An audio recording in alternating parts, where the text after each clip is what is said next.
वर्षा, ए वर्षा, अरे मैं तेरा मजनू हूँ, मैं तेरा राजा हूँ वर्षा।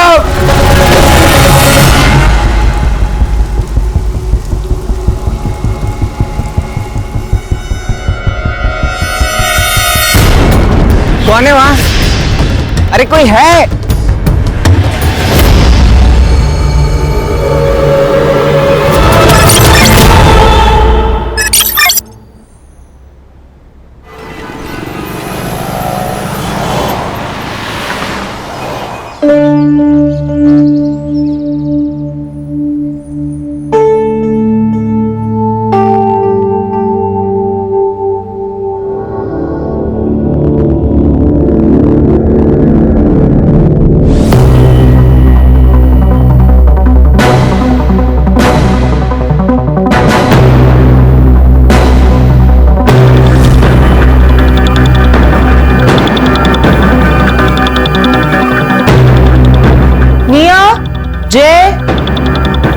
आ जाओ, नाश्ता लगा रही हूँ।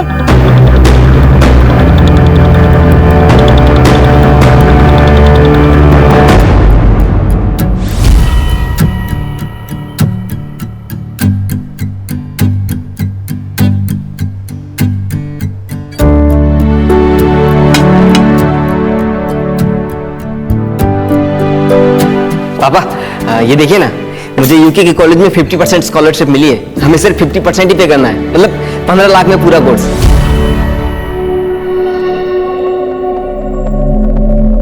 15 लाख? दिमाग खराब है ना तेरा? 1 रुपया खर्चा नहीं करूंगा तेरे ऊपर। तो फिर इतना पैसा किस लिए कमाया आपने, जब आप अपने लड़के को ही नहीं पढ़ा सकते? नाजायज औलाद है ये। अब मुझे मारते ठीक है, लेकिन अगर मम्मी के ऊपर हाथ उठाए ना तो मुझसे बुरा कोई नहीं होगा। गंदी नाली का खून है ना, असर तो दिखाएगा।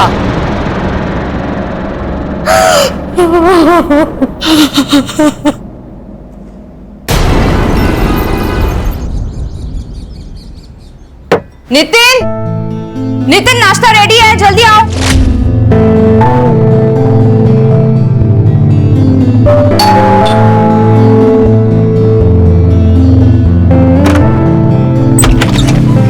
अरे मानव, तुम? गुड मॉर्निंग वर्षा मैम। Good morning. ये सब क्या है? रास्ते से आ रहा था तो हरी हरी फ्रेश सब्जियां दिखी, सो ले आया।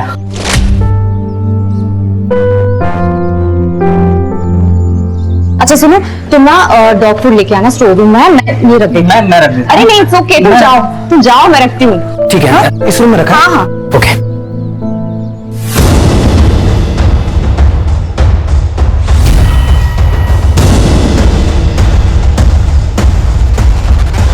Sorry.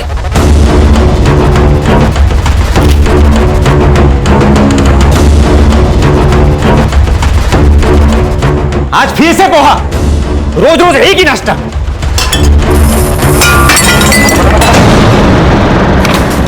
Nitin, poha last week बनाया था, लोगों को इतना भी नसीब नहीं होता, और तुम खाना ऐसे फेंकते हो, वेस्ट करते हो। सुबह सुबह पूरा दिन खराब कर दिया।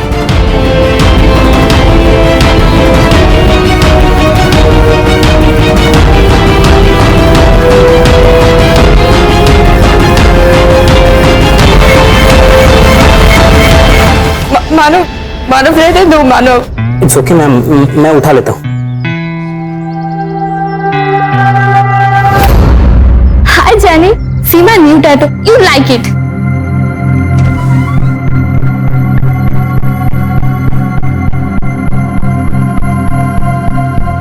Wow baby, such a cute tattoo, you like it? तुम्हें ना देख के मन कर रहा खा जाऊं। दिया भैया, जैनी मेरी बेस्ट फ्रेंड है। हाँ मुझे पता है वो तेरी क्या है, मैंने देखा है तुम लोगों को एक साथ। मैं बता रहा हूँ, दोबारा उससे बात करते देखा ना तो मुझसे बुरा कोई नहीं होगा।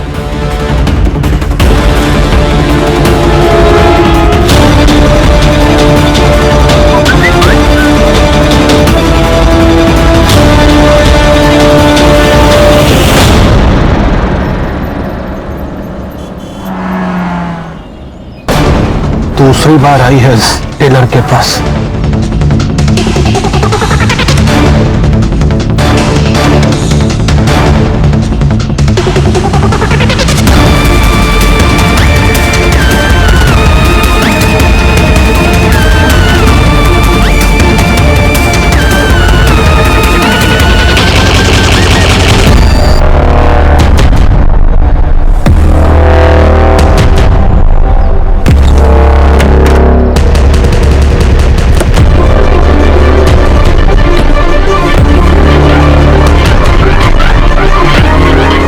फिर मुझसे रहा ही नहीं गया, मैंने उसको समता को, टेलर को वहीं पीट दिया। विपिन, क्या होता जा रहा है तुझे? तेरी दिमागी हालत बिल्कुल ठीक नहीं।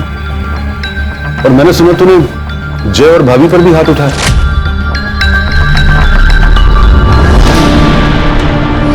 पागल नहीं हूं मैं, दिमागी हालत। और वो दोनों पिटने के काम करते हैं, इसलिए पीटता हूं उनको। बाप की औलाद है वो। ये सब वहम है तेरा, और वहम का कोई इलाज नहीं। ए, ज्ञान मत दे मुझे। कैसा वहम? जय को देखा है ना तूने? जय की एक भी चीज कॉमन है मेरे साथ। किया को देख लिया, छोटी छोटी चीजें मिलती हैं हमारी, उसकी आंखें और मेरी आंखें देखी है तूने? हमारे बर्थ मार्क भी से। जय मेरी औलाद नहीं है, बस। माना तू सही, जय तेरा बेटा नहीं है, लेकिन तूने उसे 18 साल पाला। जय तुझे पापा बुलाता है।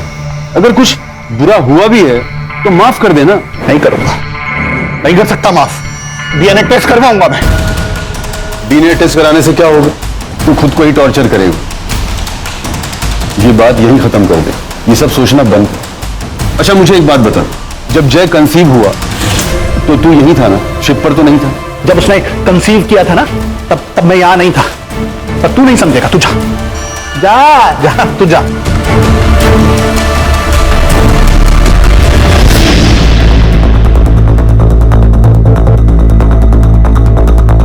काले साहब, इस बार के एजेंडा में अपने एरिया में सारे जो चौल है वहां पे बाथरूम्स के साथ साथ सुलभ शौचालय भी बनाना चाहिए। और अगर हम अपने शहर के यूनक्स के लिए कोई स्किल स्कूल खोले तो वहां पे डिसेबल लोग भी ज्वाइन कर सकते हैं, और फिर उन्हें सड़क पर भीख मांगने की कोई जरूरत नहीं पड़ेगी। हाँ, लेकिन हम लोगों को सड़क पर भीख मांगने की नौबत जरूर आ जाएगी। अगर वर्षा मैडम इसी तरह पार्टी का फंड चैरिटी पर लुटाती रही तो? असलम जी, जिस बारे में जानकारी नहीं होना उस बारे में बात नहीं करनी चाहिए। देखिए वर्षा मैडम, मैं पार्टी का सीनियर कार्यकर्ता हूं और पार्टी ने मुझे ट्रेजरर ऐसे नहीं बना दिया है। आपकी तरह ट्रॉफी कार्यकर्ता नहीं हूं मैं, जिसे पार्टी ने सिर्फ सोशल इमेज के लिए रखा है। How dare you! असलम, औरतों से बात करने की तमीज है तुझमें? पार्टी ने हर आदमी को अपने काम के लिए रखा है यहां, और हर आदमी की अपनी एक अहमियत है।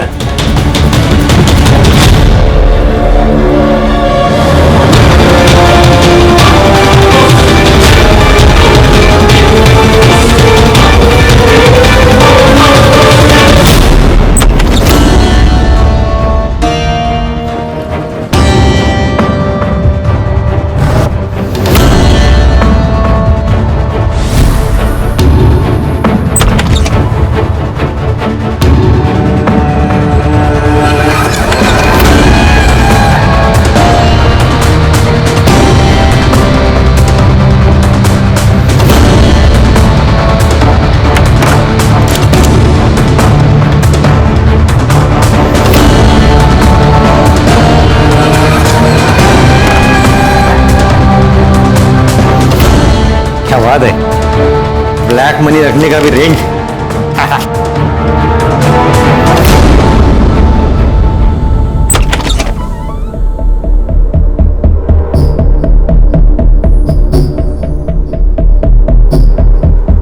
पापा, मैं जानी की पार्टी में जा रही हूँ, तुम्हें जाऊँ? जा बेटा, एंजॉय कर। मिया, मैंने तुझे मना किया था ना, तू जैनी से नहीं मिलेगी। ए, उसका बाप अभी जिंदा है। जा बेटा। भाई, आपको शर्म नहीं आती? बीच सड़क में मम्मी को मारते हैं, अनजान लोगों ने डॉक्टर के पास पहुंचाया उन्हें। ज्यादा चिल्ला मत। वैसे भी तूने अपनी मम्मी से पूछा है?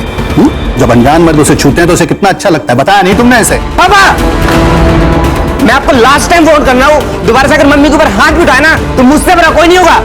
चट, क्या बोला तूने? अच्छा नहीं होगा। पापा, मैंने आपको वार्न किया ना, मम्मी पर हाथ मत उठाइएगा, मुझसे बड़ा कोई नहीं होगा। पिछट, गलती से भी ये गलती तुम्हारा मत कर। आप भी।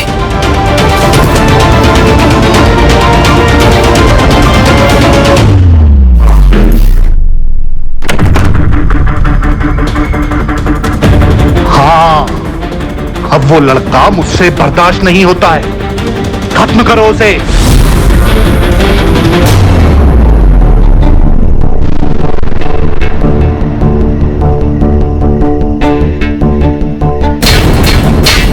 कौन है वहां? अरे मैं फोन लेने आया हूं अपना।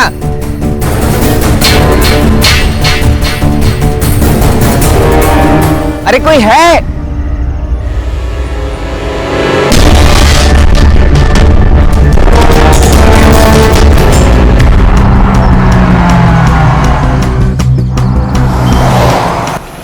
सर, एक ऑटो ड्राइवर यहाँ टॉयलेट जाने के लिए रुका था। सर, ये एरिया कुछ लवर्स पॉइंट जैसा है, यहाँ कपल्स आते हैं प्राइवेसी के लिए।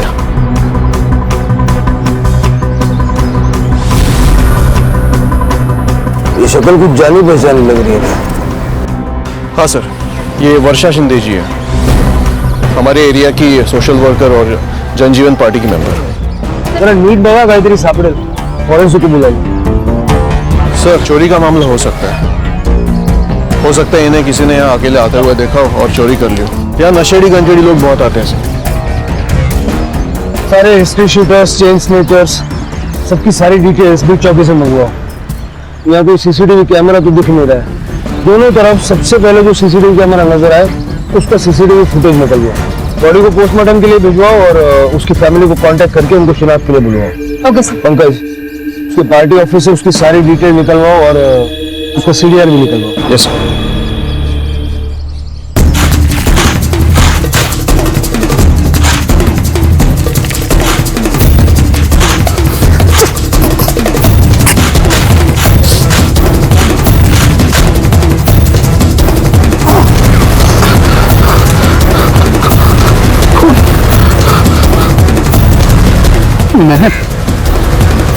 मैंने मार दिया उसे। Nitin ji, we are very sorry for your loss, लेकिन अभी हमारी सबसे ज्यादा मदद आप ही कर सकते हैं। आपकी वाइफ का मर्डर हुआ है, किसी से उनको कोई खतरा था क्या, या कोई दुश्मनी वगैरह?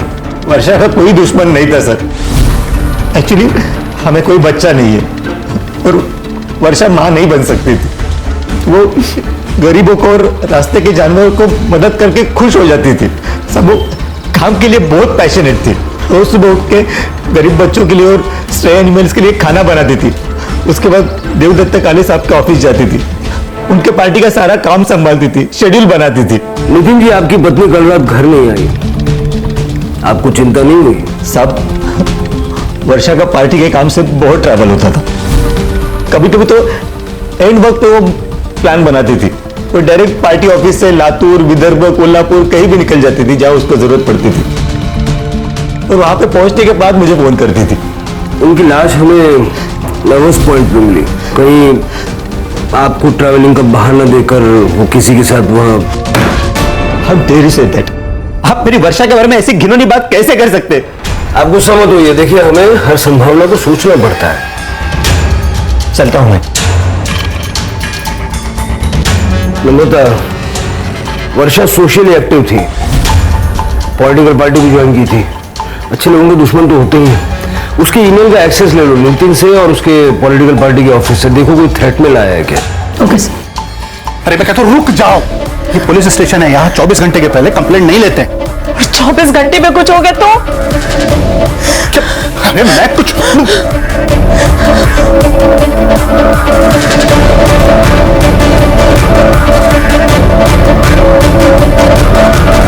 वो भाई साहब, ध्यान किधर है तुम्हारा?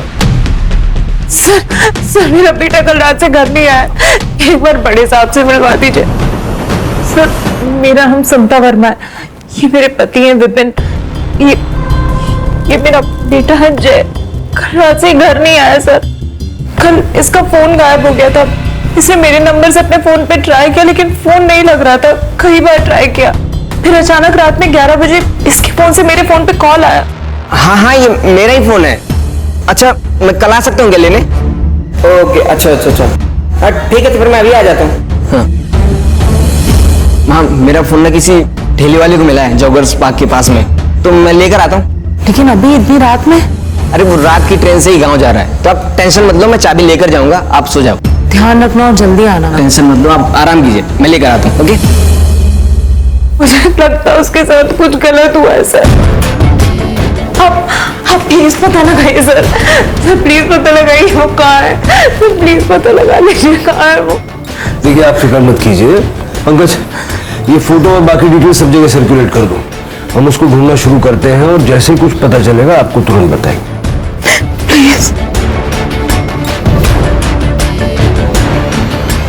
मानो तुम तो वर्षा जी के असिस्टेंट रहे हो ना? जी सर। पिछले दिनों उनका किसी से कोई लड़ाई झगड़ा, कोई रंजिश? नहीं सर, ऐसा तो कुछ नहीं, बट ये वर्षा मैम की डायरी है जिसमें उनके सारे अपॉइंटमेंट्स और पिछले हफ्ते वो किन किन लोगों से मिली और कुछ डिटेल्स हैं। पक्का कोई झगड़ा नहीं था ना? अरे नहीं नहीं सर, कैसी बातें कर रहे हैं आप? वर्षा बहन तो हम सबकी बहुत चाहती थी। अरे वर्षा बहुत हेल्पफुल थी, लेकिन उसका पति एक नंबर का हलकट्टा, बहुत परेशान करता था उसे। परसों रात को ही उनकी लड़ाई हुई थी, वर्षा ने उसे घर से बाहर निकाला था। वर्षा, वर्षा, वर्षा मेरे को माफ कर दे वर्षा, मैं फिर ऐसा नहीं करेगा। वर्षा, वर्षा मेरे को माफ कर दे वर्षा, प्लीज मेरे को माफ कर दे। साहब उस दिन वर्षा मैडम का झगड़ा हुआ था बूढ़ी औरत के साथ यहाँ पे, मैंने ठीक से सुना नहीं, लेकिन वो औरत बहुत गुस्से में थी, कुछ पोते के बारे में बात कर रही थी। अपने पोते को मैं अपनी जला कर आई हूँ, उसका ऑपरेशन बिगड़ गया है छोटे अस्पताल में, पर हमने 5 लाख पूरे दिए थे उसके इलाज के लिए डॉक्टर से बात करके। हाँ 5 लाख दिए थे, लेकिन उसमें से 2.5 लाख ले गए हैं मुझसे। अम्मा, अम्मा सुनिए, अम्मा सुनिए, इधर आइए। गुड़िया के बारे में मुझे वर्षा ने कुछ नहीं बताया सर, वो उसकी ऑफिस की बातें मुझे नहीं बताती थी। मेरे पास आपको बताने के लिए कुछ नहीं है सर। तो वर्षा जी के साथ आपका झगड़ा क्यों हुआ था, ये तो आप बता ही सकते हैं ना? साहब मेरा और वर्षा का रिश्ता ऐसा ही था, हम लोग लड़ते थे, झगड़ते थे, लेकिन फिर सुलह भी करते थे। उस दिन मैं थोड़ा ज्यादा पिया हुआ था तो वर्षा गुस्सा हो गई। लेकिन आपने तो कहा था कि वो घर पर आई नहीं थी। अब मैं शॉक में था साहब, वो दिन टाइमिंग मुझे कुछ मालूम नहीं। ठीक है चलो।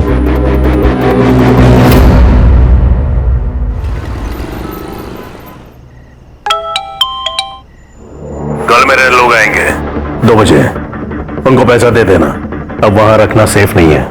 ठीक है, 25% मेरा रख के बाकी का दे देता हूँ। क्या? पैसा रखने का पैसा देता आ रहा हूं तुझे।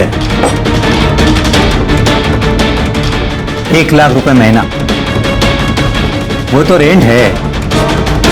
25% मेरे मुंह बंद रखने का। 25% नहीं, 25 टुकड़े करूंगा तेरे।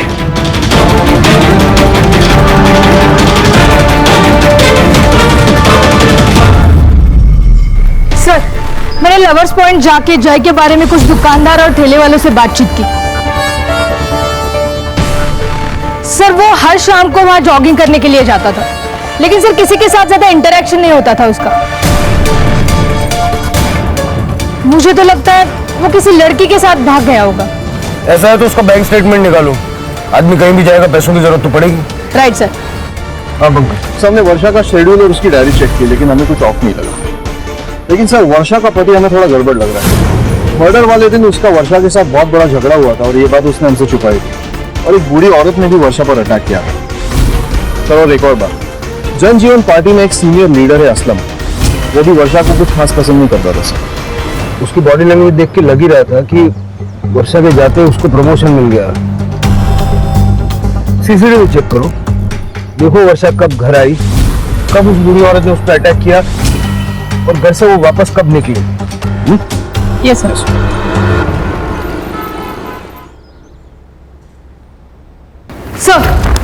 सर वर्षा की पीएम रिपोर्ट आई है। डेथ 3 अगस्त को रात 11:30 से 1:30 बजे के बीच में हुई। सर धारदार चाकू से 2 स्टैब हुए। Cause of death excessive blood loss. Sir एक अजीब बात है, फॉरेंसिक टीम को क्राइम सीन पे 2 अलग-अलग ब्लड सैंपल मिले हैं। किलर का होगा। अपने डेटाबेस में सारे हिस्ट्री शीटर्स के साथ में मैच करवा लो। सर मुझे पर्सनली ऐसा लगता है कि ये किलर का नहीं, किसी और विक्टिम का हो सकता है। पंकज, क्राइम सीन को दोबारा अच्छे से चेक करो। अगर ये दूसरा खून किसी विक्टिम का है तो उसको ढूंढ निकालना हमारे लिए बहुत जरूरी है। क्विक।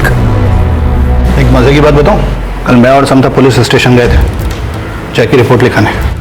पुलिस वाले के सामने बार बार गिड़गिड़ा रही थी समता, मेरे बेटे को ढूंढो, मेरे बेटे को ढूंढो।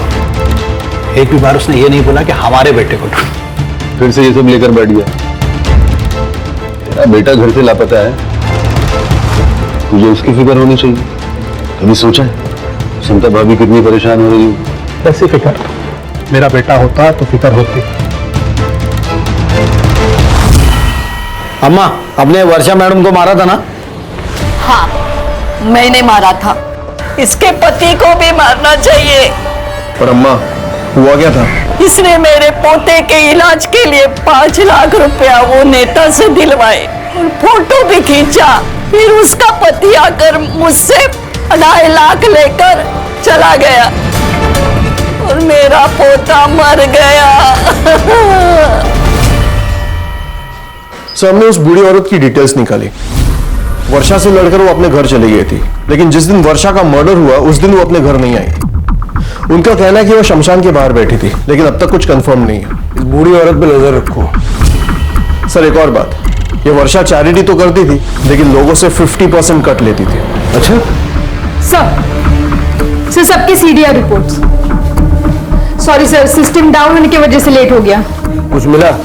सर, वर्षा की सबसे ज्यादा बात उसके असिस्टेंट मानव से होती थी, उसके बाद देवदत्त तकाड़े और बाकी सब कॉल उसके पार्टी के वर्कर के साथ होती।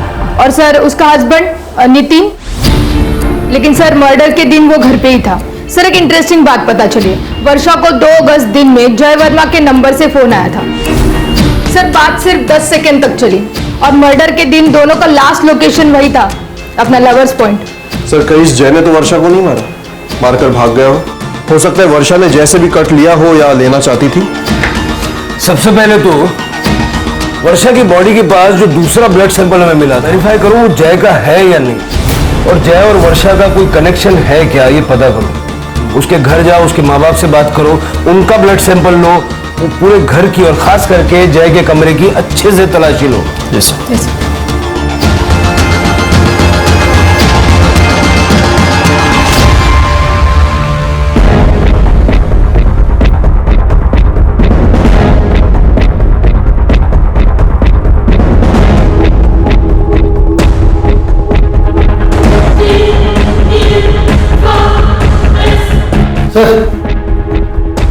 ये लैपटॉप मिला है। सर, मुझे जय के बारे में कुछ पता चला? ये लैपटॉप कॉन्फिस्केट कर लो। नहीं, अब तक कुछ पता नहीं चला। और हाँ, मुझे आपके ब्लड और डीएनए सैंपल्स लेने होंगे।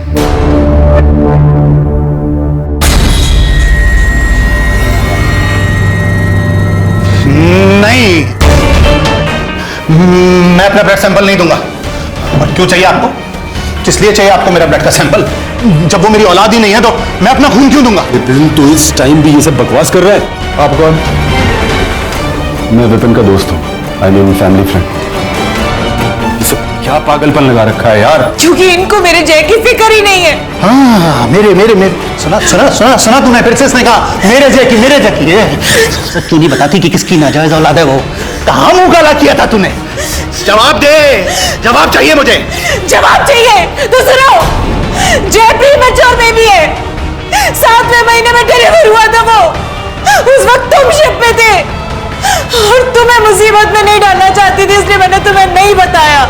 ज्यादा ज्ञान मत दे मुझे, वरना फिर पीछे हटो, समझ गए? देखो, हमारे पास कोर्ट ऑर्डर्स हैं, ब्लड सैंपल तो आपको देने ही होंगे।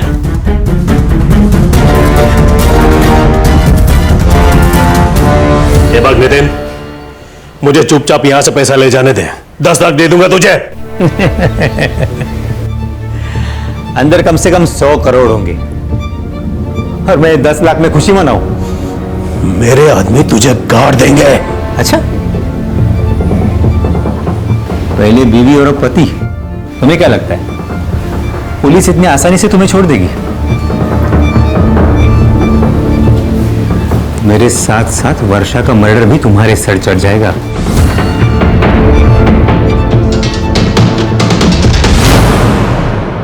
विपिन जय को अपना बेटा ही नहीं मानता था। हाँ सर, पर आज उन दोनों के बीच बहुत बड़ा झगड़ा भी हुआ। कहीं जय के गायब होने में इस विपिन का हाथ तो नहीं है? मुझे इस विपिन की पूरी कुंडली चाहिए। सर प्लीज टीवी ऑन करिए। वर्षा शिंदे, जो कि जनजीवन पार्टी की उभरी हुई युवा नेता थी, का कुछ दिन पहले ही मर्डर हो गया था और आज उनके घर पर हुई रेड में लगभग 100 करोड़ रुपए बरामद हुए। वर्षा शिंदे जनजीवन पार्टी के महाराष्ट्र हेड देवदत्त काले की बहुत ही करीबी मानी जाती थी। इस रेड में देवदत्त काले और उनकी पार्टी पर कई सवाल खड़े हुए। आईटी डिपार्टमेंट पार्टी के सभी वरिष्ठ नेताओं से आजकल किसी की अच्छाई पे भरोसा नहीं कर सकते। ये 100 करोड़ रुपया कमाने के लिए वर्षा ने इतने दुश्मन बनाए होंगे, उनमें से किसी ने टिप दी है। क्या आपको लगता है इन्हीं में से किसी ने टिप दी होगी? 100%। सर, हेलो, क्या? ठीक है, हम अभी आ रहे हैं। सर, जय की डेड बॉडी मिली है। स्टैप किया गया, बाकी कुछ पता नहीं चल रहा है। सर, पर ये बॉडी गलना स्टार्ट हो चुकी है, 2-3 दिन पुरानी लगती है। ये स्ट्रॉन्ग पॉसिबिलिटी है कि जय और वर्षा का मर्डर एक साथ किया गया और जय की बॉडी को गोनी में डाल के यहाँ लाके डंप किया गया। अब तक हम लोग वर्षा के किलर को ढूंढ रहे थे। मुझे लगता है कि स्ट्रेटेजी थोड़ी चेंज करनी चाहिए। शायद जय मेन टारगेट था और वर्षा कोलैटरल डैमेज। जय की पूरी फैमिली की इंफॉर्मेशन निकालो, हमें परतें कुरेदनी होंगी, शायद रास्ता वहीं से मिलेगा।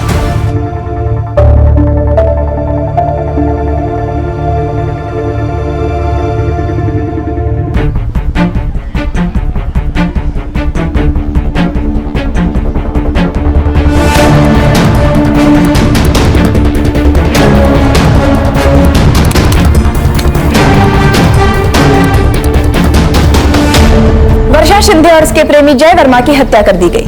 आखिर क्या है इस प्रेम की गुत्थी? जानने के लिए बने रहिए डेली न्यूज के साथ।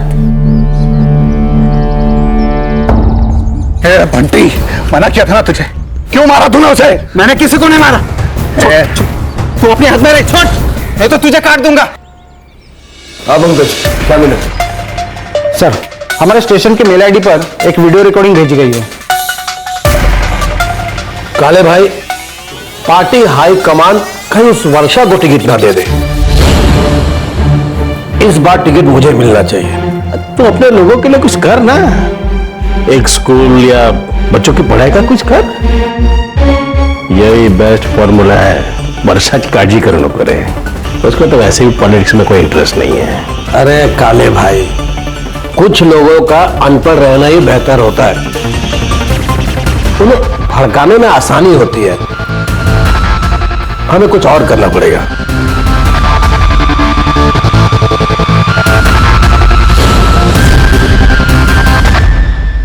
ये किसने भेजा है? नाम पता सब निकाला सर मैंने। सर, लेकिन उससे पहले एक और वीडियो देखिए। सर, ये लवर्स पॉइंट जाने वाले रास्ते का सीसीटीवी फुटेज है। सर, ये बाइक वाला वर्षा जी को लेकर लवर्स पॉइंट की तरफ जा रहा है। सर, इस वीडियो में वर्षा जी का चेहरा ठीक से नहीं दिखाई दे रहा है क्योंकि उन्होंने स्कार्फ पहना है, लेकिन वर्षा जी के साड़ी के प्रिंट से मैंने मैच किया ये सीसीटीवी फुटेज। सर, ये वर्षा जी है, मैंने कंफर्म किया। ये बाइक वाला लवर्स पॉइंट की तरफ गया, 4 मिनट बाद अकेला वापस रास्ते पे दिखाई दिया। फिर फुटेज में आगे 7 मिनट बाद ये अकेला वापस लवर्स पॉइंट की तरफ गया और बाद में दिखाई नहीं दिया। ये बाइक किसकी? सर, ये समीर मिश्रा के नाम पे रजिस्टर्ड है, मानव मिश्रा का कजिन। और सर, उसी ने हमें ये वीडियो रिकॉर्डिंग भेजी है। तो आप तीनों ने मिलके वर्षा का मर्डर किया और जय वहां पहले से था, उसको क्यों मारा? येड़ा जालस की गया, हम लोग पॉलिटिशियंस हैं, क्रिमिनल्स नहीं। आजकल फर्क पता कहां चलता है? क्यों नितिन? ऐसा मैंने क्या किया है? मैंने तो वो किया जो वर्षा ने मुझे बताया। मैं तो इन लोग को जानता भी नहीं। असलम को पैसे के बारे में मालूम था, असलम ने टिप दिया, बाद में रेड पड़ी, है ना?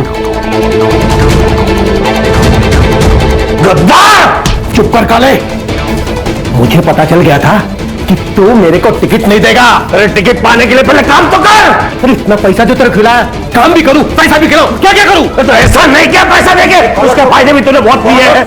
छोड़ो मैंने तुझे, तेरी वजह से मेहनत कर रहा था। मानव को अरेस्ट कर लिया है। यहाँ पर क्यों चला? लंबी चार्जशीट बनेगी।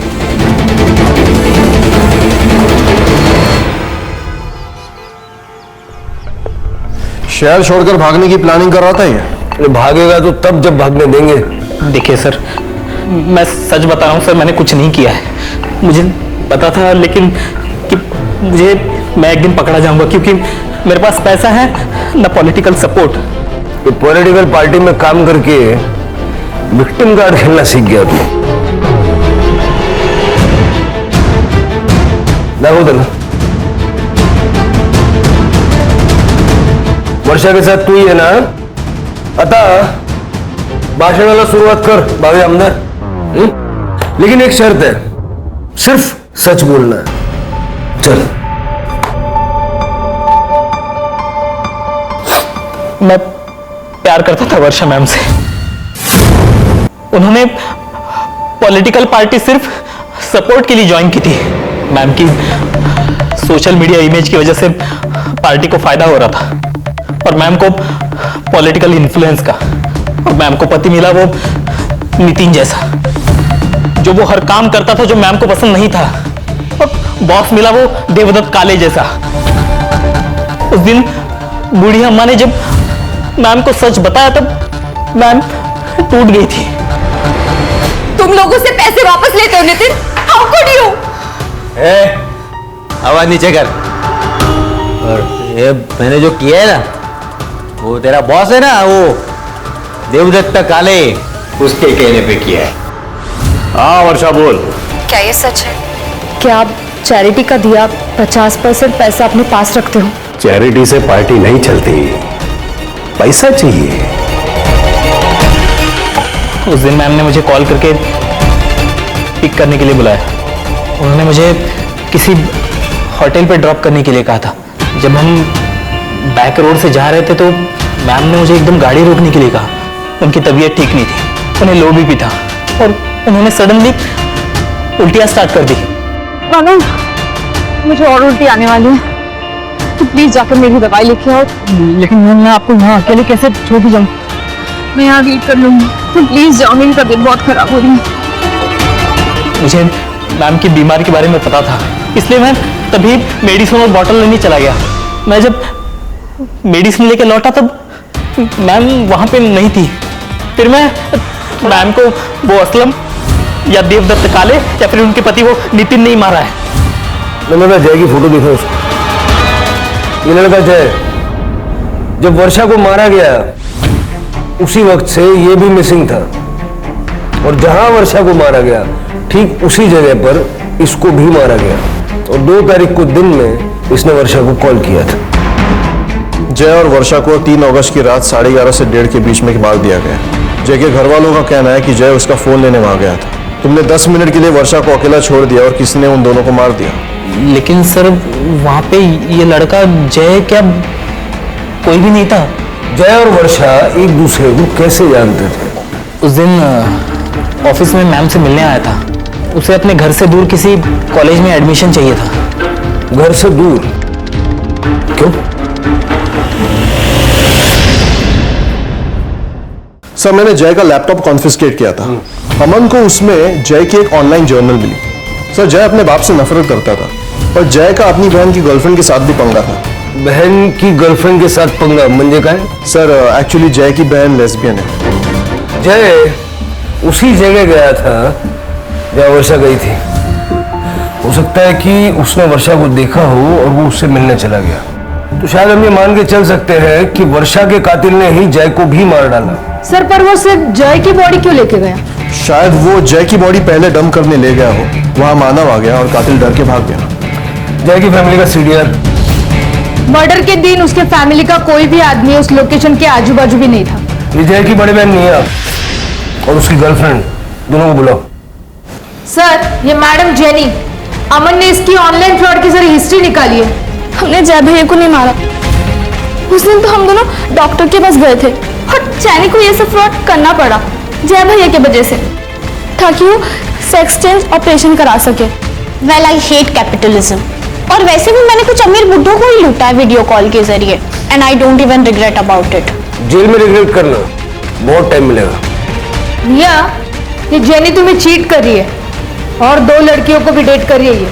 तुम्हारा भाई सही था।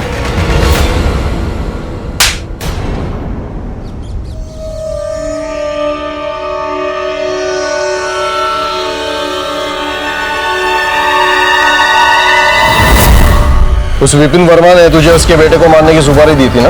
नहीं साहब, ऐसा कुछ नहीं है। ए, झूठ मत बोल। फोन रिकॉर्ड, इस गली का सीसीटीवी फुटेज सब है हमारे पास। बर्डे, ये ऐसे नहीं बोलेगा, इसको गाड़ी में डाल दो। नहीं बोलता हूँ साहब, उस दिन उन्होंने सिर्फ अपने बेटे की नहीं, अपने बीवी को भी मारने की सुपारी दी थी। इन दोनों को मारना है। और साहब, अगले दिन उन्होंने वो सुपारी भी कैंसिल करवा दी थी। तो तूने जय को नहीं मारा? नहीं साहब, कैंसिल सुपारी के लिए मैं बोला किसी को क्यों मारूंगा। विपिन जी अपने ही बेटे की सुपारी दी। एक नहीं 2 बार बंटी ने सब उगल दिया है।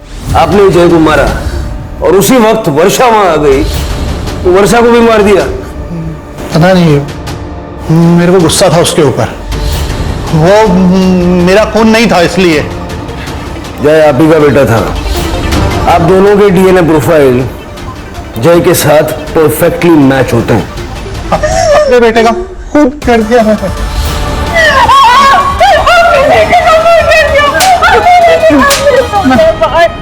मैंने अपने बेटे को मार दिया क्या? इनका मेडिकल करवाओ, हो सकता है ये मेंटली डिस्टर्ब है।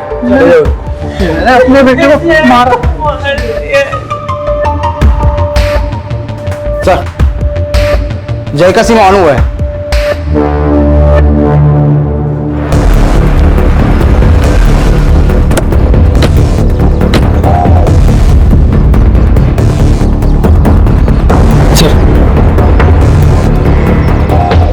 कहाँ मिला है सिम?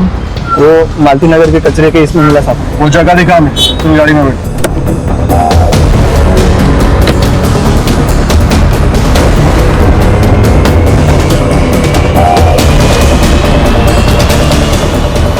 ये सिम कार्ड मालती नगर में मिला था ना? जी सर। लवर्स पॉइंट के एरिया से इस सिम कार्ड का यूज करके जय को बैकआउट पे बुलाया गया और उसका मर्डर करके उसकी बॉडी को मर्डर आइलैंड के जंगल में डंप किया गया। Yes sir. बॉडी अपने आप तो गई नहीं होगी। ट्रक, टेम्पो, ठेला, रिक्शा, गाड़ी, कोई ना कोई व्हीकल तो यूज हुआ होगा। Right sir. लवर्स पॉइंट के एरिया से मर्डर आइलैंड के जंगल के बीच जितने भी कनेक्टिंग रोड्स हैं सबका सीसीटीवी फुटेज चेक करो और उसको टाइम ऑफ डेथ से मैच करके देखो। कोई ना कोई गाड़ी तो ऐसी दिखेगी। सर, लवर्स पॉइंट जाने वाले रास्ते का सीसीटीवी फुटेज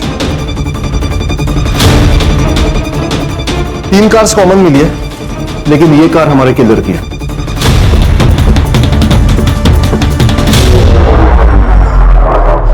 3 अगस्त की रात को तुमने जय को कॉल किया था उसी के नंबर से, फिर गाड़ी में बैठ के घूम के बैक रोड पे पहुंचे 3 सिग्नल क्रॉस करके, ताकि सीसीटीवी में तुम कहीं नजर ना हो। बताओ क्यों मारा जय को? मुझे उसके बाप विपिन से नफरत थी। मेरा सीनियर था शिप पे।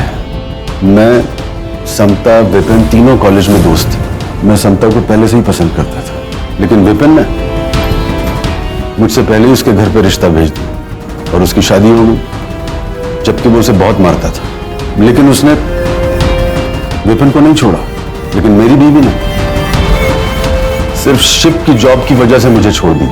इसीलिए मैंने भी शिप की जॉब छोड़ दी। पर तभी एक अच्छी चीज हो गई, विपिन को स्किज़ोफ्रेनिया डिटेक्ट हुआ और ये बात सिर्फ मुझे ही पता थी। मैंने उसकी दिमागी हालत का इस्तेमाल उसे भड़काने में की।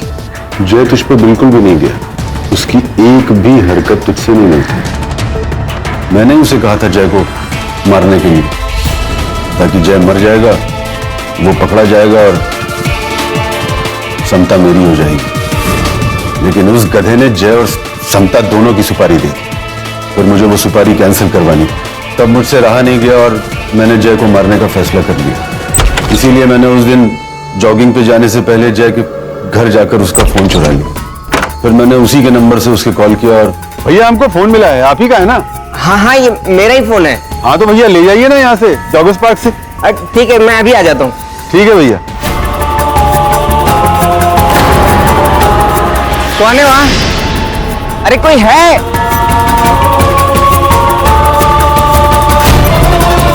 वर्षा को क्यों? वर्षा ने जय की बॉडी देख ली थी।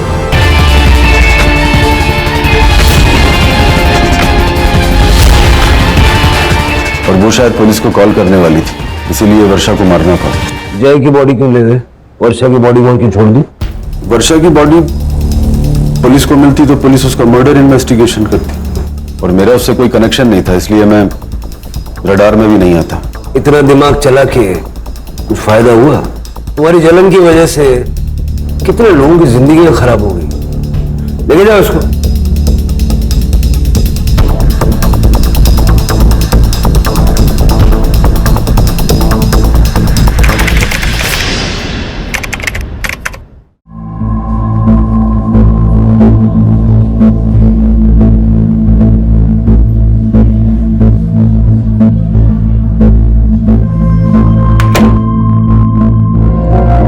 सब तैयारियां हो चुकी हैं, चलो शुरू करते हैं।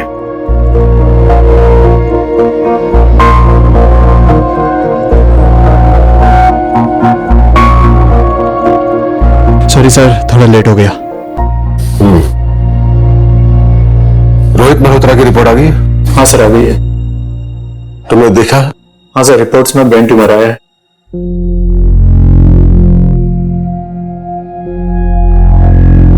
ऑपरेशन लेट करो। लेकिन सर, मैं कैसे कर सकता हूँ सर? एमएस की है ना, तो कहीं तो शुरुआत करनी पड़ेगी।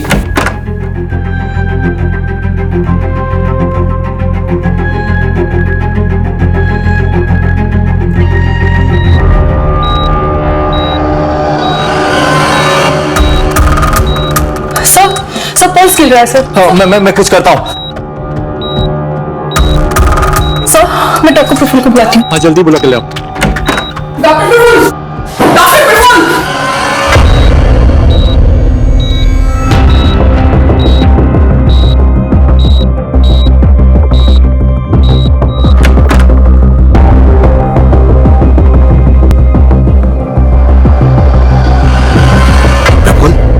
अचानक क्या हुआ? पहले बड़े साहब निकल गए, उसके बाद सिस्टर निकल गई, फिर आप, क्या हुआ क्या है? बच्चे बच नहीं पाए। क्या? इतना छोटा सा ऑपरेशन मर कैसे सकती हो? डॉक्टर, तुझको तो आज मैं छोड़ूंगा नहीं, काट डालूंगा उससे।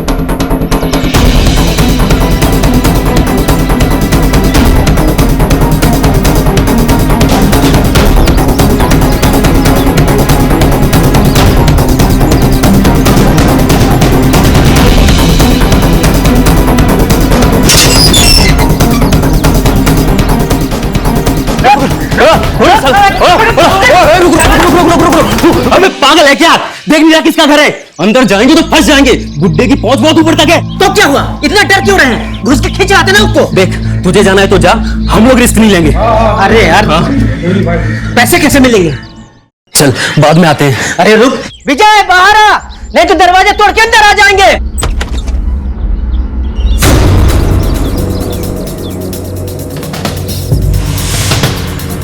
दरवाजे को या मेरे पति को हाथ भी लगाया ना तो काट के रख दूंगी।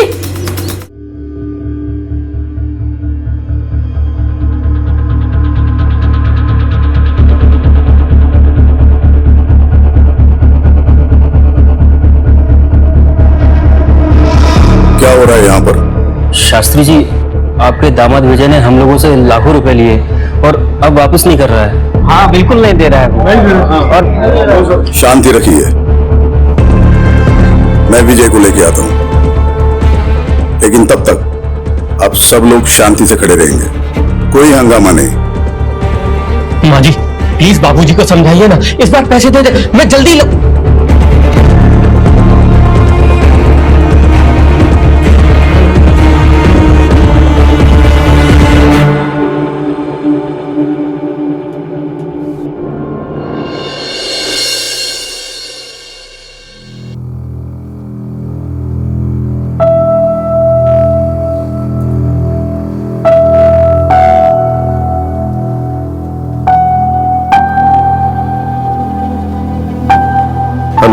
केशव शास्त्री बोल रहा हूं। आप यहां हमारे घर आ जाइए तुरंत। बाबूजी, बाबूजी मैं आपका दामाद हूं, आप ऐसा नहीं कर सकते। ये लोग मुझे मार देंगे। आपकी बेटी भी।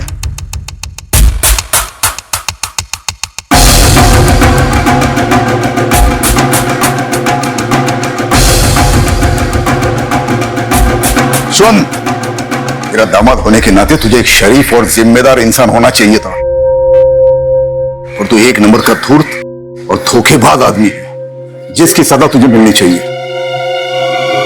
ले जाइए इसे।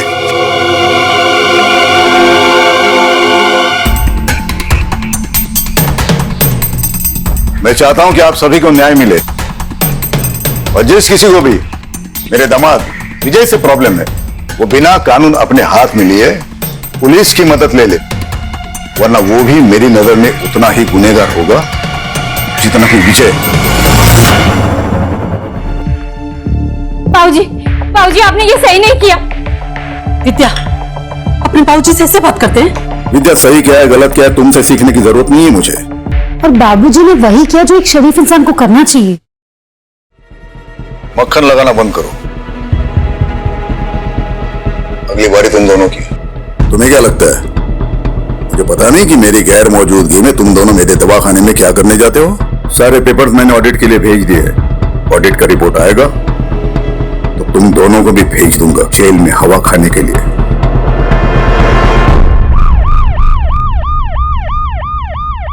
सर मैंने ही आपको कॉल किया था, प्लीज। डॉक्टर सेठ, आपने कहा था कि एक पेशेंट की डेथ हुई है। हाँ सर, पेशेंट की बॉडी तक उठा कर ले गए और रिलेटिव्स के सर पर तो खून सवार था। मैं बहुत डर गया था, इसीलिए फिर आप लोगों को फोन किया। ऑपरेशन आप ही कर रहे थे? नहीं, मतलब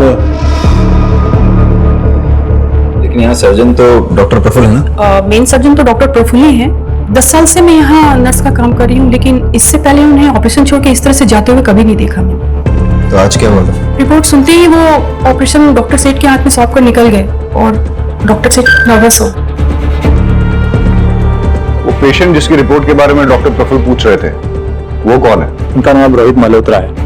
डॉक्टर प्रफुल्ल ने मुझे उनका ब्लड टेस्ट करवाने के लिए दिया था। ब्लड टेस्ट की रिपोर्ट में उन्हें ब्रेन ट्यूमर निकला। इसे सुनते ही डॉक्टर प्रफुल्ल अचानक से यहाँ से निकल गए। रोहित मल्होत्रा डॉक्टर प्रफुल्ल का कोई खास है? पता नहीं सर।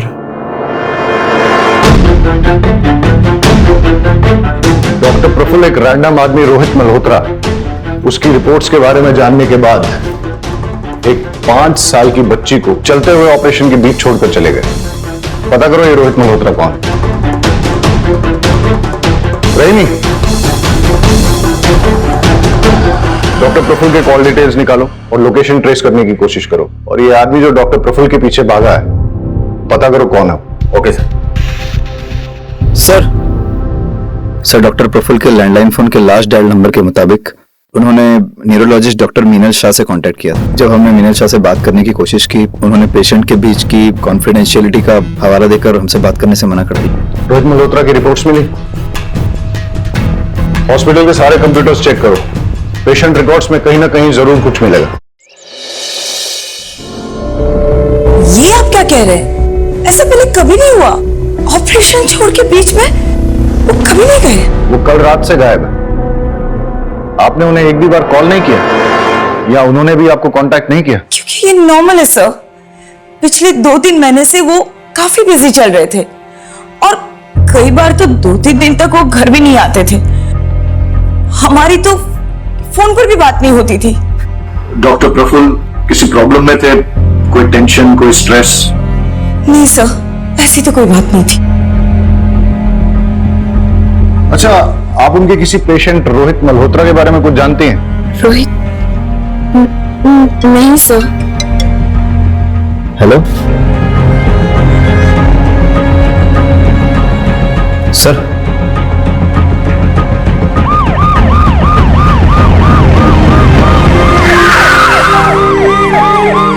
ये सब धरना कर रहे हैं। जब तक आप लोग डॉक्टर प्रफुल्ल को गिरफ्तार नहीं कर लेते, तब तक हम लोग ना यहाँ से जाएंगे और ना पिंकी का अंतिम संस्कार करेंगे। तो जैसे ही हमें मिल जाते हैं हम उनके खिलाफ मेडिकल नेग्लिजेंस का केस चलाएंगे। लेकिन गलती पिंकी के मामा मंगू की भी है। हॉस्पिटल में तोड़फोड़ करने का इल्जाम है उस पर।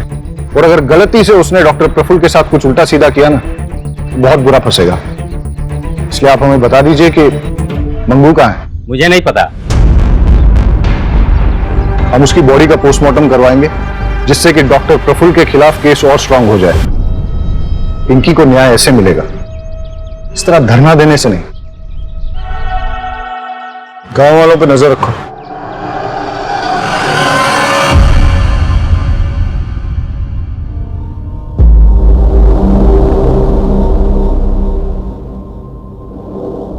परेश जी शास्त्री जी। मैं घर जा रहा हूं, तू भी सब निपट के जल्दी घर जाना। कल सुबह की ट्रेन है मेरी, याद है ना?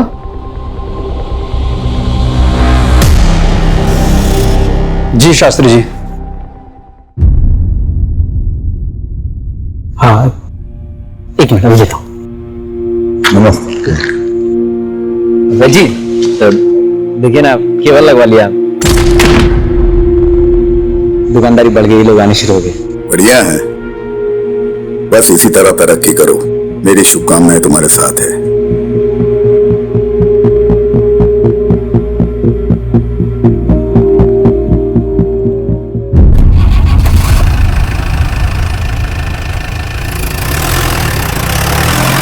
अरे चमन, शास्त्री जी को मक्खन लगानी बहुत आदत है तुझे? गिफ्ट लेने का ज्यादा शौक है क्या तुझे? क्या परेश भाई, चलिए ना आपको एक स्पेशल चाय पिलाता हूँ। स्पेशल चाय पिलाता हूँ, खुद भी ले। क्या परेश भाई, आप भी अब संभालो। अब ऑडिट होगा तो क्या करेंगे हम? ऑडिट होगा तो जेल में जाएंगे। ये कैसी बात बोल रहे हो तुम?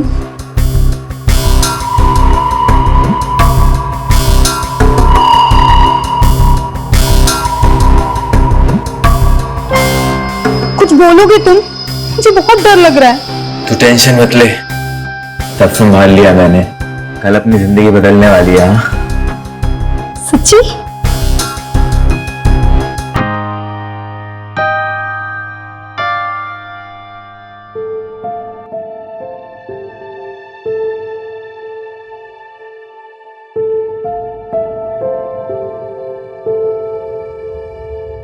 बाबूजी, आपसे कुछ बात करनी है।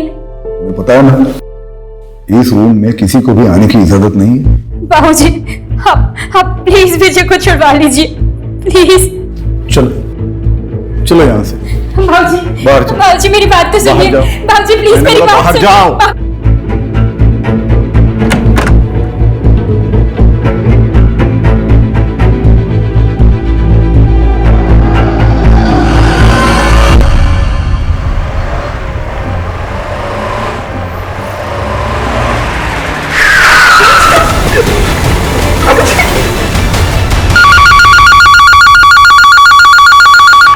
हेलो सर, एक कटा हुआ हाथ मिलाया। क्या? कहाँ?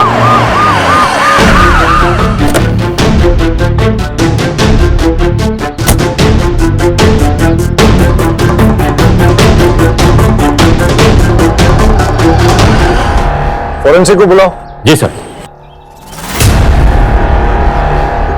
कट को देखकर ऐसा लग रहा है कि हाथ को किसी घरेलू हथियार से काटा गया है।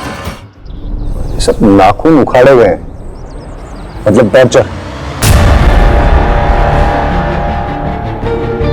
लगता नहीं है यहां कोई सीसीटीवी मिलेगा। इन लोगों से पूछताछ करो, देखो कुछ और इंफॉर्मेशन मिलती है क्या। कब देखा ये? बहुत सारे चील कौवे उड़ रहे थे और आके देखा तो हमने पुलिस को फोन लगाया। तुम लोगों ने कुछ ऐसा देखा जो बहुत अजीब हो? नहीं सर, किसी को आते जाते कुछ फेंकते हुए? नहीं सर। आसपास के सारे पुलिस स्टेशन और हॉस्पिटल्स में पता करो कि किसी की कोई मिसिंग रिपोर्ट है क्या, या किसी ऐसे आदमी की इंफॉर्मेशन जिसका हाथ कटा हो या फिर हाथ इंजर्ड। डॉक्टर प्रफुल्ल की कोई लीड? नहीं सर, डॉक्टर प्रफुल्ल ने अपनी वाइफ से कांटेक्ट किया, नहीं किसी जानने वाले से। उनका नंबर भी ट्रेसेबल नहीं आ रहा। और मगनू? सर उसके बारे में भी कुछ पता नहीं चल पाया सर। हो सकता है मंगू ही डॉक्टर को उठा ले गया हो। किडनैप? लेकिन अभी तक कोई रैंसम कॉल आया नहीं। वगैरह सर हॉस्पिटल की इन्वेस्टिगेशन से कोई लीड मिली? यस सर, 2 बातें निकल के सामने आई सर।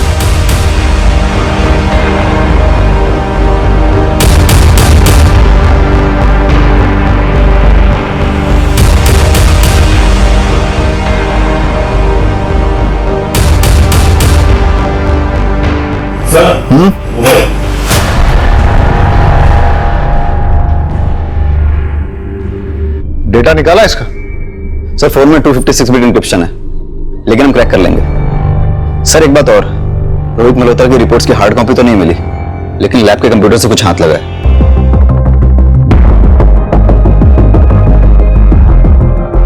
इसकी मुझे हार्ड कॉपी मिल सकती है? जी सर। सर रोहित मल्होत्रा के ब्लड टेस्ट की पेमेंट खुद डॉक्टर प्रफुल्ल ने की थी, वो भी अपने डेबिट कार्ड से। और सर रिपोर्ट्स में रोहित मल्होत्रा की पर्सनल डिटेल्स, उसका एड्रेस, उसका फोन नंबर सारे फेक हैं। पेशेंट का नाम छुपाने के लिए इतनी मेहनत? सर हो सकता है रोहित डॉक्टर प्रफुल्ल का कोई करीबी हो, इसलिए उसकी रिपोर्ट के बारे में सुनकर वो घबरा गया था। तो सर डॉक्टर प्रफुल्ल के मोबाइल में उसका नंबर सेव होना चाहिए। हो सकता है इस मोबाइल में सेव हो। लेकिन डॉक्टर प्रफुल्ल ने अभी तक अपनी वाइफ, दोस्तों या रिश्तेदारों को कांटेक्ट नहीं किया है, और उसकी वाइफ कह रही थी कि इससे पहले वो कभी भी ओटी से ऑपरेशन छोड़ के गए नहीं हैं। Very interesting. रोहित मल्होत्रा की एज 46 साल, डॉक्टर प्रफुल्ल की एज भी 46 साल, दोनों का ब्लड ग्रुप AB नेगेटिव, और ये डॉक्टर प्रफुल्ल के मोबाइल के लास्ट 3 डिजिट्स 436, रोहित मल्होत्रा के मोबाइल के आखिरी 3 डिजिट 643। इतना बड़ा कोइंसिडेंस नहीं हो सकता। डॉक्टर प्रफुल्ल और रोहित मल्होत्रा का DNA मैच करके देखो, अगर मैच नहीं होता है तो फिर रोहित मल्होत्रा को ढूंढना पड़ेगा। मैच हुआ तो डॉक्टर प्रफुल्ल ही रोहित मल्होत्रा है, और उसे ब्रेन ट्यूमर है।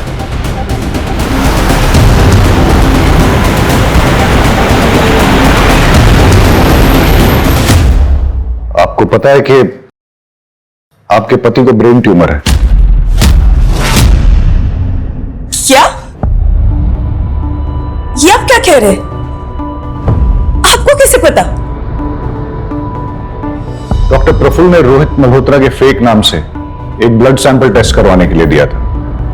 वो ब्लड सैंपल डॉक्टर प्रफुल्ल के ब्लड से मैच होता है, और इस टेस्ट की रिपोर्ट के अकॉर्डिंग रोहित मल्होत्रा यानी कि डॉक्टर प्रफुल्ल को ब्रेन ट्यूमर है।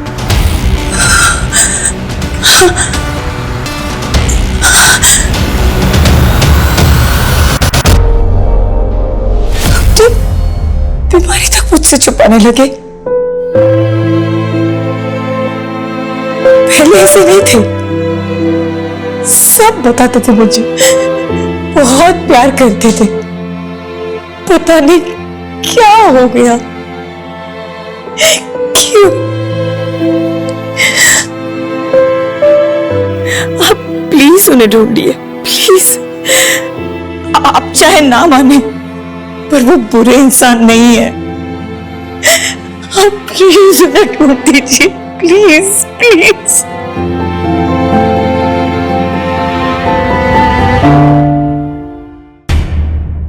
सर कटे हुए हाथ के फिंगरप्रिंट्स पुलिस डेटाबेस से मैच किए जा रहे हैं। हो सकता है हमारे रिकॉर्ड में से किसी के साथ इसका मैच हो जाए। और सर फॉरेंसिक की रिपोर्ट के मुताबिक हाथ कटने वाले आदमी की उम्र लगभग 60 साल की थी, और जब उसका हाथ काटा गया तो वो जिंदा था। और सर डिस्ट्रिक्ट पुलिस स्टेशन और हॉस्पिटल से भी किसी 60 साल के आदमी के गायब होने या हाथ कटे हुए इंजर्ड आदमी के बारे में नहीं पता चला है, लेकिन कटे हुए हाथ पे जो अंगूठी मिली है उस पर एक ज्वेलर का मार्क है। हम पता लगाने की कोशिश कर रहे हैं कि वो कौन से ज्वेलर का है।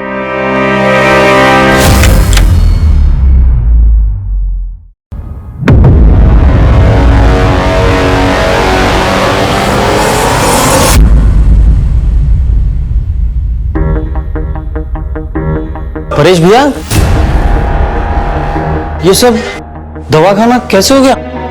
तू निकल यहां से। मैंने तुझसे कहा ना, निकल यहां से। चल निकल यहां से।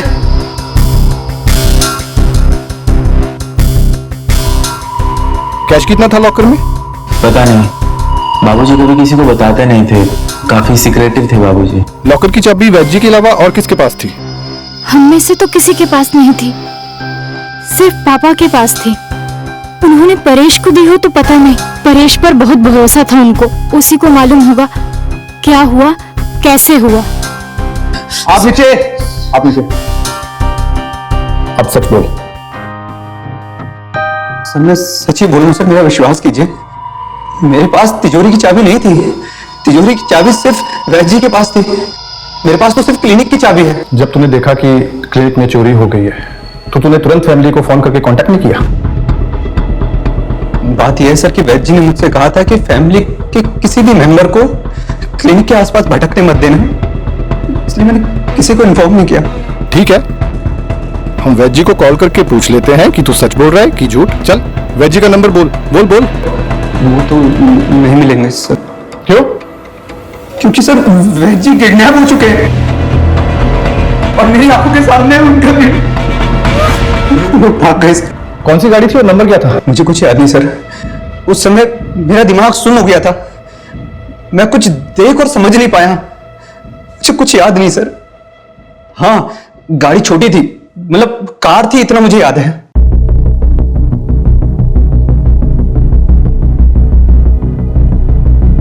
शास्त्री जी का है? कॉन्फ्रेंस के लिए गए हैं इगतपुरी। अच्छा, अगर मैं कहूं कि वो वहां पे पहुंचे ही नहीं है। 2 दिन हो गए आपके पापा को घर से गए हुए, लेकिन आपने एक बार भी उनको कांटेक्ट करने की कोशिश नहीं की। आपको ये भी मालूम नहीं है कि वो वहां पहुंचे भी है कि पहुंचे ही नहीं है। कैसी फैमिली है आपकी? फिंगरप्रिंट्स हमारे डेटाबेस में किसी के साथ मैच हुए? नहीं सर, उस आदमी का कोई क्रिमिनल रिकॉर्ड नहीं है। Yes doctor. देखिए, हाथ जब हमने बरामद किया तब उससे कटे हुए 48 घंटे हो चुके थे। पहले सारी उंगलियों के नाखून उखाड़े गए, मतलब टॉर्चर, फिर हाथ काटा गया। हाथ काटते वक्त विक्टिम जिंदा था, लेकिन इस तरह हाथ काटने के बाद अगर ब्लीडिंग को ना रोका जाए तो अब तक शायद विक्टिम जिंदा ना बचा हो। गमछे में जो खून मिला है वो कटे हुए हाथ का ही है, लेकिन उस गमछे में जो एक बाल मिला है वो किसी और का, क्योंकि बाल का डीएनए खून से मैच नहीं हो रहा। और वो अंगूठी? उंगली में अंगूठी का कोई ऐसा निशान नहीं है जैसा कि अंगूठी पहनने वाले की उंगलियों में होता है, जिसका मतलब है कि हाथ कटने के बाद अंगूठी पहनाई गई हो। क्यों कोई किसी का हाथ काटकर उसमें अंगूठी पहनाकर फिर हाथ को फेंक देगा? क्या वजह हो सकती? हो सकता है हमें कोई क्लू देने की कोशिश कर रहा हो, या क्रिमिनल हमें मिसलीड कर रहा है। यानी कि क्रिमिनल या तो निहायत ही बेवकूफ है या फिर बहुत ही डेयरिंग, जो हमें चैलेंज करने की कोशिश कर रहा है। लेकिन सर, पुलिस को कोई चैलेंज क्यों करेगा? होते हैं कुछ साइको ऐसे।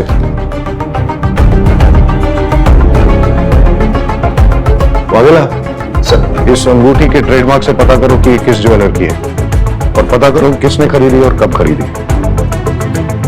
ठीक है सर। Thank you doctor. तो डॉक्टर प्रफुल्ल के कैबिन में मेरा फोन डिक्रिप्ट हो गया है। हमें उसमें कुछ फोटोग्राफ्स और 10 फोन नंबर मिले हैं, और नंबरों को नाम के साथ सेव नहीं किया गया है। इंटरेस्टिंग। पता करो ये 10 फोन नंबर किसके नाम पर रजिस्टर्ड हैं और इन सबसे कांटेक्ट करो। और ये जो फोटोग्राफ्स हैं वो किसके हैं? सो डॉक्टर प्रफुल्ल के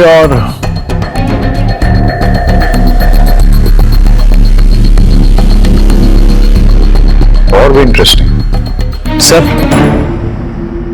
ज्वेलर का पता लग गया है। हमने पूछताछ की तो उसने बताया कि सीमा कपाड़िया नाम की औरत ने उस अंगूठी को खरीदा था। लॉस। इस अंगूठी को पहचानती हैं आप? हाँ, बिल्कुल, मैंने ही तो खरीदी थी ये बहुत टाइम पहले, लेकिन काफी टाइम से ये मुझे मिल नहीं रही। आप लोगों को कहाँ से मिली है? डॉक्टर प्रफुल्ल पारिक को जानती हैं?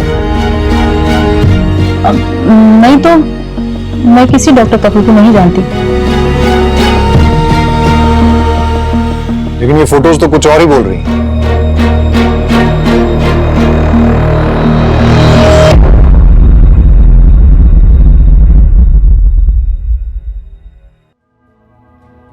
एक्चुअली सर, मैंने ही ये अंगूठी प्रफुल्ल को दी थी। वो कॉलेज टाइम में हम साथ थे, हमारा अफेयर चल रहा था, लेकिन कुछ टाइम बाद मेरी शादी मिस्टर कपाड़िया से हो गई और प्रफुल्ल की भी शादी हो गई, लेकिन हमारा मिलना जुलना अभी भी जारी था। लेकिन आपने डॉक्टर प्रफुल्ल को पहचानने से भी इनकार क्यों किया? प्रफुल्ल कुछ टाइम पहले से मुझसे पैसे मांगने लगा, कह रहा था कि उसके हॉस्पिटल में कुछ लॉस चल रहा है। मैंने स्टार्टिंग में तो पैसे दे दिए, लेकिन वो मुझसे बार बार पैसे मांगने लग गया। जब मैंने मना किया तो मेरी कुछ फोटोज उसके पास थी, मुझे ब्लैकमेल करने लग गया। तो फिर आपने क्या किया? मैं क्या करती सर, किसी ना किसी तरह पैसे का अरेंज करके उसको देती रही, लेकिन उसकी डिमांड्स बढ़ती जा रही थी। इसलिए आपने उसको गायब करवा दिया या फिर मार ही दिया? नहीं नहीं, बिल्कुल भी नहीं सर। सर मैंने ऐसा बिल्कुल नहीं किया है सर, ट्रस्ट मी, मैंने कुछ भी नहीं किया सर, कुछ नहीं किया। अंगूठी तो डॉक्टर प्रफुल्ल की ही है और कटा हुआ हाथ किसी और का है। दोनों में कोई ना कोई कनेक्शन तो होना चाहिए। कैसा कनेक्शन सर? आपको लगता है ये हाथ काट कर डॉक्टर प्रफुल्ल ने डंप किया है? पाठक, डॉक्टर प्रफुल्ल के गायब होने से पहले वो हाथ काटा गया है और डॉक्टर प्रफुल्ल किसी का हाथ काट के उसे अपनी अंगूठी क्यों पहनाएंगे? वो अपने ही खिलाफ कोई क्लू क्यों प्लांट करेंगे? हो सकता है कोई ऐसा तीसरा आदमी हो जिसका इन दोनों के साथ कनेक्शन हो।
सारा गाना चुप, रोना गाना बंद कर। ये पता डॉक्टर प्रफुल्ल कहाँ है? मुझे कुछ नहीं पता। बता, बोल। मैं तो आपके डर के वजह से मैं चुप रहता साहब। मेरे पास खाने के भी पैसे खत्म हो गए थे साहब, इसलिए मैं गाँव पैसे लेने गया था। बताता है डॉक्टर प्रफुल्ल कहाँ है? दुए साहब, मुझे नहीं पता साहब, पता होता तो मैं खुद ही उसको मार देता। अब तक आपको उसकी लाश मिल चुकी होती साहब। साले की किस्मत बहुत अच्छी है, उस दिन बच के भाग गया मेरे हाथों से साहब।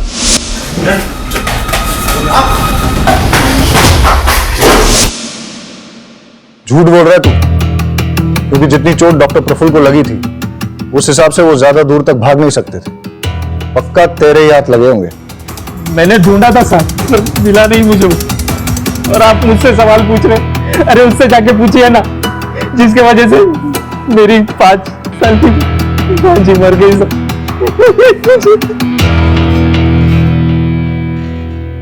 देख, उसकी वजह से उस डॉक्टर पर मेडिकल नेग्लिजेंस का केस बनता है और ये बात पोस्टमार्टम रिपोर्ट से साफ हो जाती है कि पिंकी की मौत डॉक्टर की लापरवाही की वजह से ही हुई थी।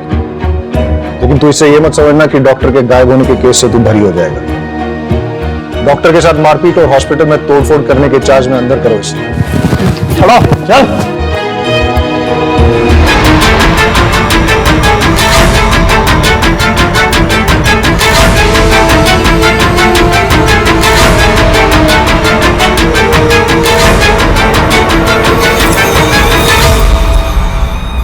सही कहा था आपने कि वैद्य जी किसी को भी अपना लॉकर छूने नहीं देते, लेकिन हमें वहां पर एक और फिंगरप्रिंट मिले हैं और वो आपके हैं। मैंने कोई चोरी नहीं की है सर। माँ देखिए ना क्या कह रहे हैं, बताइए ना। हाँ माँ जी, हमने कुछ नहीं किया है। मैंने कोई चोरी कुछ नहीं किया सर। मैंने कुछ नहीं किया है तो फिर डर क्यों रहे हो? तलाशी लो। सर तलाशी किस बात की जब मैंने कुछ किया ही नहीं है।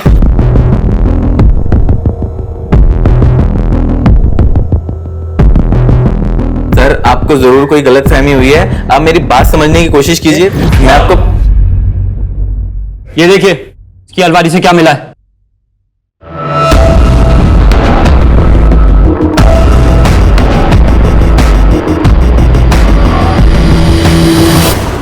सर जो 10 फोन नंबर प्रफुल्ल के सीक्रेट फोन से मिले थे उन सबसे कांटेक्ट किया। ज्यादातर लोग बात नहीं करना चाहते, लेकिन जो सबसे फ्रीक्वेंट कॉलर मेहता है वो मिलने को तैयार है, उसे बुलाया है। चलो देखते हैं मेहता क्या कहता है। एक नंबर का फ्रॉड है सर। इलाज के नाम पर लाखों का चूना लगा दिया। पहले बोला कि मिरेकल ड्रग है, फिर जब कोई फायदा नहीं हुआ तो बोला कि एक्सपेरिमेंटल था। मिरेकल ड्रग, एक्सपेरिमेंटल, जरा खुल के बताइए कौन सा ड्रग और किस बीमारी का इलाज? सर मैं इम्पोर्टेंट हूं, नामर्दानगी का इलाज करा रहा था। सर मैं तो और बाकी 9 लोग जिनके नंबर उस फोन में से मिले थे उनका कच्चा चिट्ठा निकालते हैं। हो सकता है इनमें से किसी ने डॉक्टर प्रफुल्ल से बदला लेना चाहा हो। हो सकता है कि तुम्हारी थ्योरी सही हो, लेकिन ये एक इलीगल ड्रग ट्रायल है, इसलिए सारे ट्रांजैक्शंस कैश में होंगे और सारी डीलिंग्स सीक्रेट होंगी। सर मिरेकल ड्रग वाली बात प्रफुल्ल और इन 10 लोगों के अलावा भी तो किसी को पता हो सकती है। हाँ, पर किसको?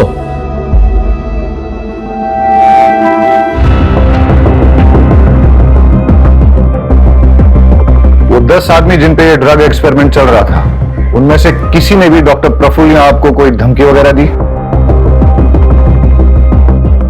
दिनेश मेहता नाम का एक आदमी कुछ दिन पहले घर आया था। आपको मेरी बात समझ में आ रही है नहीं आ रही है? देखिए मिस्टर मेहता, आप मुझे इस तरीके से धमका नहीं सकते। आपने कंसेंट लेटर साइन किया है, ये बात आप भूलिए मत मिस्टर मेहता। फिर आप भी मत भूलिए कि इलीगल कामों में कंसेंट लेटर नहीं चलता। अब आपकी गर्दन मेरे हाथों में, मुझे मेरा पैसा वापस करिए वरना अंजाम भुगतने के लिए तैयार हो जाओ। प्रफुल्ल ने क्या कुछ नहीं किया पैसे कमाने के लिए, पर क्या मिला इस पैसे से? सब बर्बाद कर दिया, कुछ नहीं बचा। बचा है। डॉक्टर प्रफुल्ल ने आपके नाम पे 5 करोड़ की इंश्योरेंस पॉलिसी ली है। आप कहना क्या चाहते हैं? कुछ नहीं, मैं सिर्फ इतना याद दिला रहा हूं कि उनके जाने के बाद भी आपको पैसों की तंगी नहीं होगी। 5 करोड़ रुपए बहुत होते हैं। आप मुझ पे शक कर रहे हैं? जब तक हमें किसी के खिलाफ कोई ठोस सबूत नहीं मिल जाते, तब तक हमारे लिए सब सस्पेक्ट है।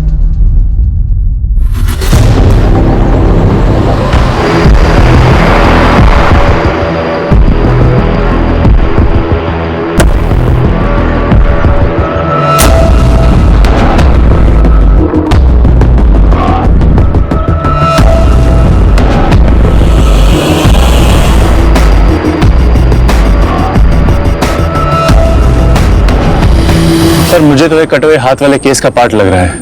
देखिए ना, इस पैर को ऐसी जगह डंप किया जहां पे आसपास सीसीटीवी कैमरा होना मुश्किल है।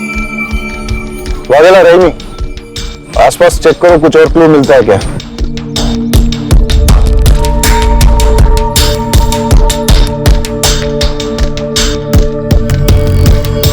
लेकिन इस बार डिफरेंस सिर्फ इतना है कि पैर को किसी प्रोफेशनल तरीके से काटा गया है, जैसे कि किसी सर्जिकल इंस्ट्रूमेंट से। हो सकता है कि हम सही हो, ये कटा हुआ पैर और वो कटा हुआ हाथ एक ही बॉडी का हो। डीएनए मैच करा के देखते हैं और देखते हैं कि फॉरेंसिक की इन्वेस्टिगेशन से क्या मिलता है।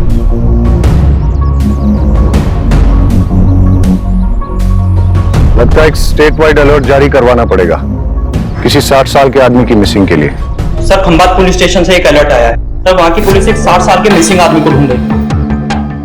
उन्हें एक 60 साल के आदमी का कटा हुआ हाथ और पैर भी मिला है। फॉर्म कंडक्ट करो। Okay sir. आप हमें केशव शास्त्री का डीएनए सैंपल भेज दीजिए। हम कटे हुए हाथ और पैर के डीएनए से उसे मैच करके देखते हैं और आपको अपडेट करते हैं।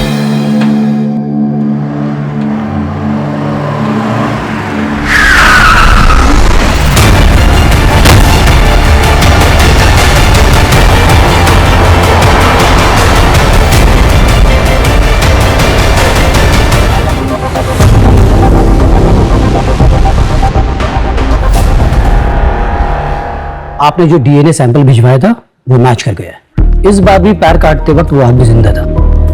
काटने के लिए बोन सॉ यूज किया गया और एकदम बारीकी से काटा गया जैसा कि कोई सर्जन काटता है, और पैर के अंदर कट लगाकर ये ठूस दिया गया था और इस कपड़े से पैर को बांधा गया था जिसमें ऑर्गेनिक डाई है जो कि हैंडलूम में यूज किया जाता है, और पैर के खून में ग्लिटर भी लगा है जो कि सेम ग्लिटर हमें डॉक्टर प्रफुल्ल के नाखून में मिला।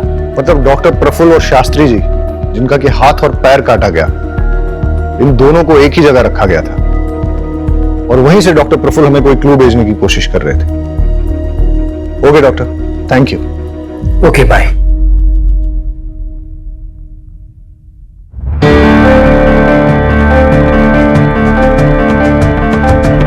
ये बीड्स, हैंडलूम और इस कपड़े में जो ऑर्गेनिक डाई लगी है, ऐसा काम तो आसपास के एरिया में एक ही गांव में होता है। मतलब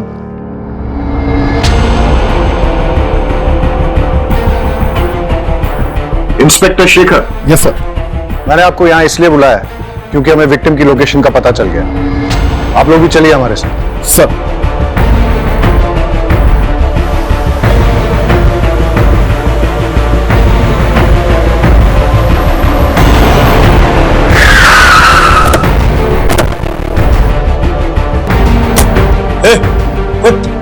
नहीं तो दूसरी टांग भी काट दूंगा।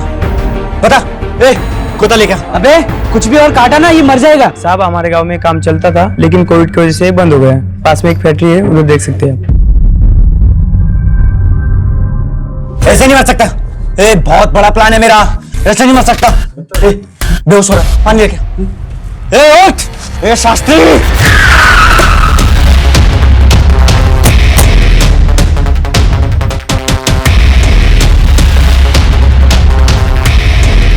शास्त्री भाई ये मर जाएगा, अभी छोड़। चल हम निकलते हैं। नहीं हा? नहीं नहीं छोड़ उसको।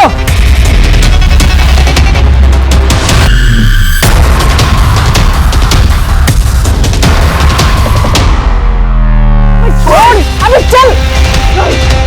चल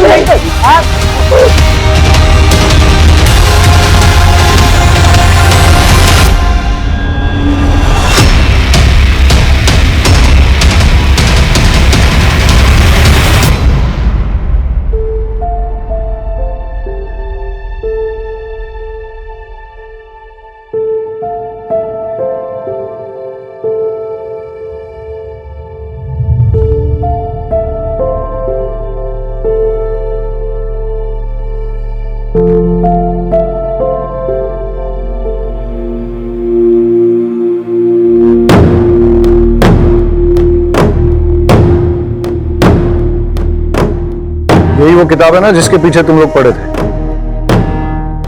इस किताब में आयुर्वेदिक सीक्रेट्स हैं जिससे कि शास्त्री जी इलाज किया करते थे। तुम लोगों को क्या लगा तुम इस किताब को हासिल करके शास्त्री जी जैसे अमीर बन जाओगे? सर, प्लान छोटा नहीं था।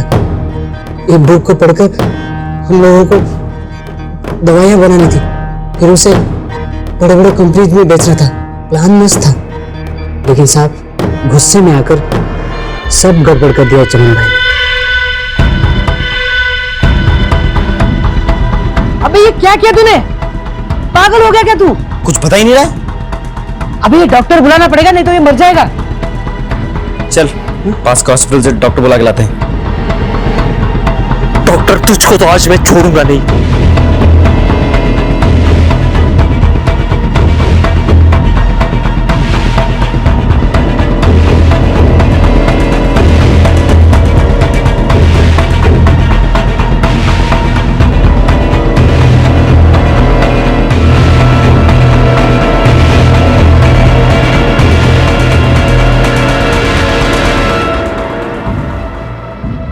लेकिन साहब वो डॉक्टर भी निकम्मा निकला। तो इसलिए तुम लोगों ने डॉक्टर प्रफुल्ल को भी मार दिया? मेरे प्लान के बीच में कोई नहीं आ सकता, चाहे वो डॉक्टर हो चाहे शास्त्री। मैं दवाई बना के बेच कर हूं। सर लगता है पागल हो गया है।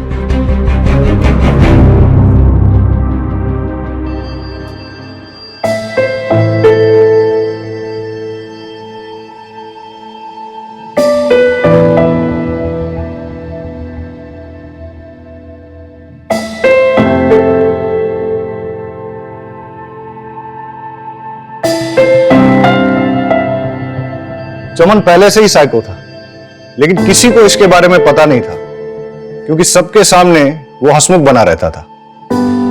चमन ने सोचा कि अगर वो किसी तरह से शास्त्री जी की किताब को हासिल कर लेता है तो वो शास्त्री जी की तरह ही संपन्न बन जाएगा।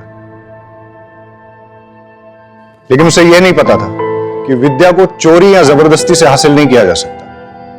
विद्या के लिए गुरु बहुत जरूरी होता है। अगर किसी तरह से चमन को यह किताब मिल भी जाती, लेकिन बिना गुरु के वो उसका कोई फायदा नहीं उठा पाता। लालच से अकल पर पर्दा पड़ जाता है और यही चमन के साथ भी हुआ। इसीलिए अब चमन पर आईपीसी की धारा 326 voluntarily causing grievous hurt through dangerous weapon, धारा 368 किडनैपिंग, धारा 343 रॉन्गफुल कन्फाइनमेंट, धारा 330 और 348 टॉर्चर, धारा 302 मर्डर, इसके तहत चार्जेस लगाए जाएंगे। क्राइम पेट्रोल के ऐसे ही मजेदार एपिसोड्स देखने के लिए हमारे चैनल को सब्सक्राइब करें